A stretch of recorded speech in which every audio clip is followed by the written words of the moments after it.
電機と天才トリップ・ホーキンスが世に送り出したマルチプレイヤーだ。 It's a new experience. それは全く新しい体験。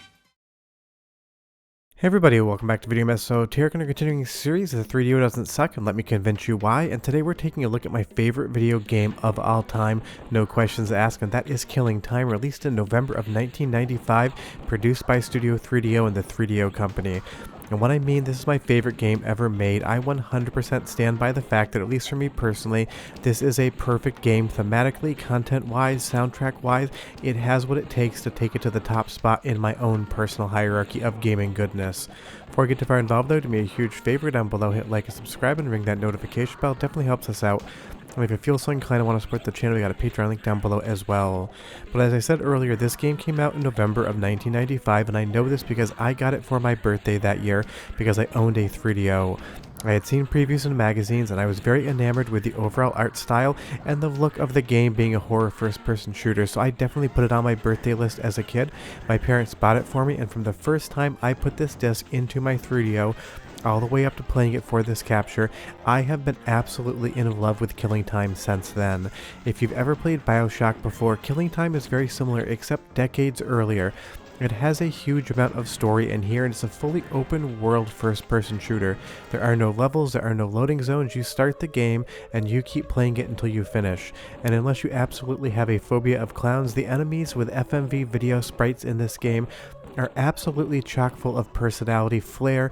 It just has so much style oozing from all of its pores. But a lot of what Killing Time is some insanely good story, so watch the intro cutscene to get an idea what's going on. I'll be back and tell you all about this game that I love.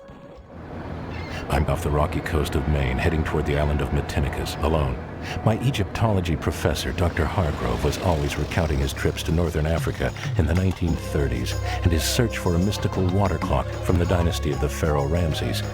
The clock supposedly had powers to grant everlasting life. Claimed he found it once, but whatever Hargrove found mysteriously disappeared after a visit by the expedition's patron, Tess Conway.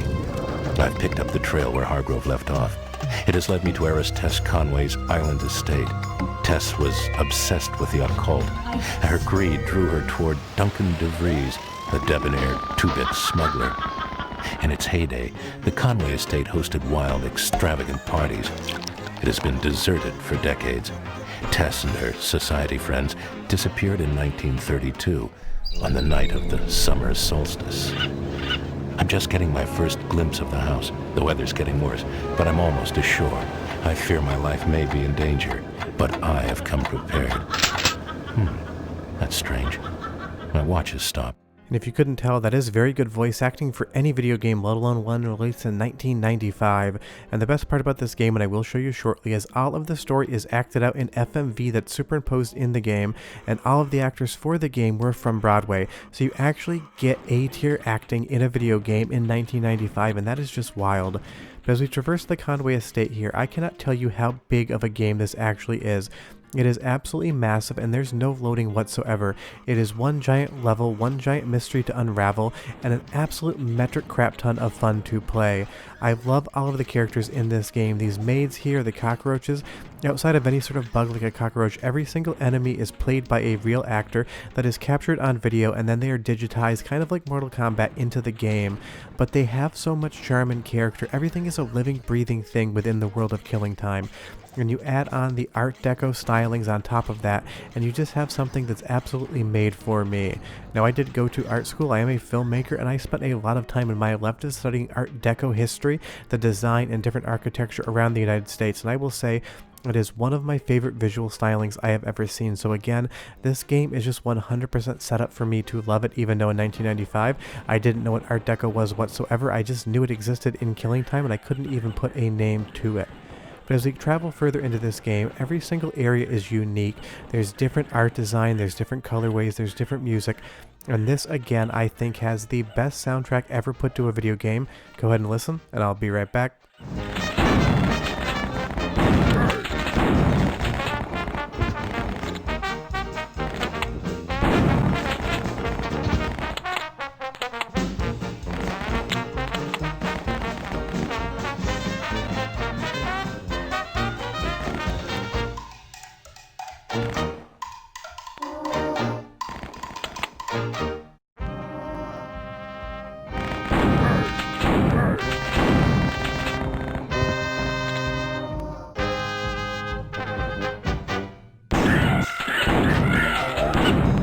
It's like big band swing mixed with jazz, and that was not a genre of music I knew about whatsoever back in the day, but I definitely enjoy it more because I did play Killing Time, and this definitely straddles that line of something Art Deco, and it also has a little bit of Art Nouveau inspiration as well, mostly in the title screen, but if you watch some of the art, you are familiar with the different art themes and styles back in the day, you will see some of that inspiration. But I love those Tommy gun characters right there. Do they just ooze blood as you shoot them, and when they die they fall down and spray that Tommy gun into the air. As we move further into the game, again, just look at the colors, these emerald greens, these golds, all of the art on the ceiling. It is showing you something in every single square inch. But that does come at the expense of frame rate, and I'm not going to apologize for the game and give it a pass just because it is my favorite game of all time. It definitely can chug in spots, you just need to deal with that. But as you see here, as we move further into the game, we're going to find this winged vessel. The entire goal of the game is to collect all of them so you can see the ending, but you definitely get some story at the beginning that prefaces it, so enjoy it for like 10 seconds and I'll be right back. Help me. Help me. Please.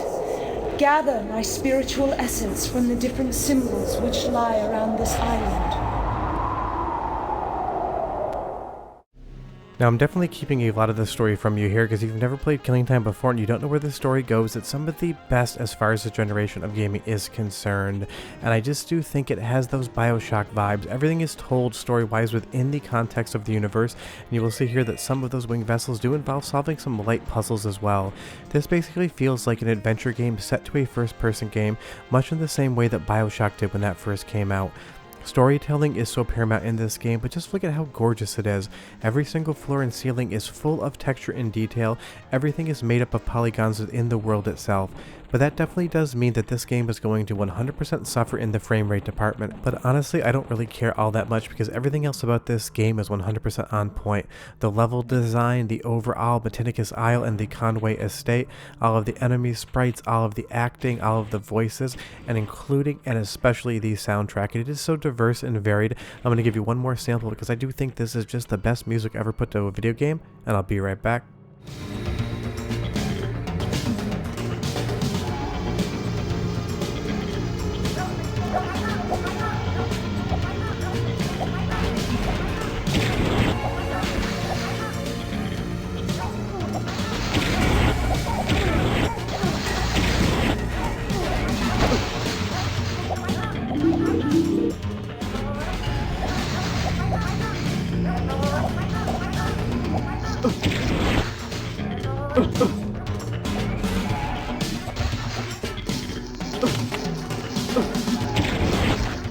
I just absolutely love that track, and it was used for the trailer for the game when it was first revealed to the public.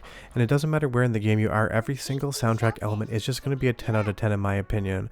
But what I love about Killing Time as well is it knows when to slow itself down. That last clip with the music was very intense first-person shooting action, but now Angela, one of the characters in the game, gives you a riddle, and you need to decide which door to open up to progress. It does have a sense of urgency in some spots, but in other areas, it really slows the game down and lets you explore the Conway Estate and all of the different grounds. And like I said earlier, the map on this thing is absolutely massive. There's different wings of the house, there's the underground sewer which you've already seen, there's all of the outlying grounds and outbuildings. It just keeps going over and over again. Just when you think you've seen absolutely everything, you find a hidden wall and find a completely bonus level just hanging out in the upstairs of the game in and of itself. And you'll see here we have one more hint to get through one more door to progress in the game. And that's what's so amazing about this game, the sense of progression.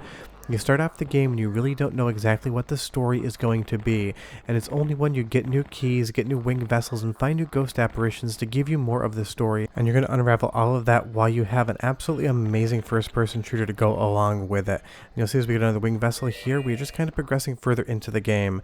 Now I will say that this game commits one cardinal sin that I wish it didn't, and I feel like it actually keeps a lot of people from enjoying this title. Once you turn the game on, the first level is going to be a maze through a courtyard before you actually get to the Conway Estate. And when I say it's a maze, I mean you're going to have to use the map, and you're going to be doing a lot of backtracking, looking for an invitation to the party at the Conway Estate, which allows you to see the rest of the game. It is not the best design decision, and some people seem to hate these ducks. I love them, especially stepping on them and hearing the crunch. It is a hilarious sound effect. but if you play this game, just stick with it or use a cheat code to start at the Great Hall at the entrance. It's totally fine. You can skip this, because if you don't continue to play the game after the courtyard maze, you are missing out on what I think is one of the best video games ever made in the 90s. And still to this day my favorite game of all time. And when I mean favorite, I mean it. I own original art that hung at the walls of the 3DO offices with a lot of the original sketches, pen and ink drawings, and other assets that were made for Killing Time box art, and I've become friends with a lot of the developers over the years. But when I say this does have good voice acting and good acting in general, I really do mean it. So I'm going to give you one clip from start to finish. It's not going to give away the story, but you get a sense of just how good the actors were. Enjoy it. This is as far as we could drag it, sir. It wouldn't fit through any of the upstairs doors. But Byron said it would fit. It's only 3 feet wide. I believe he said 3 cubits wide, sir. A cubit is roughly the length of your forearm. Fine. Then we'll open it right here. Very well. I'll summon Miss Conway. Oh, that won't be necessary, Robert. I want to surprise her. She specifically wanted to be present when the crate was opened. I thought I made myself clear. You're not the master of this house. Yet. But that'll change. I mean, we're not talking about Academy Award-winning writing or acting there, but it's extremely good, and honestly I've seen a lot worse acting in modern video games than I ever have seen in Killing Time. So completely ignore what the internet tells you about the 3DO. It is an amazing console, and it's amazing because it has Killing Time on it. Do not listen to the reviews, just play this game. Don't worry about the frame rate, you'll get used to it, and I promise you if you play it from start to finish, you may very well find what are your new favorite games of all time. It's an 11 out of 10 in my book, and I'll love it to the day I die. Short of that, go play it and stop listening to me, and I'll see you next time. Bye bye.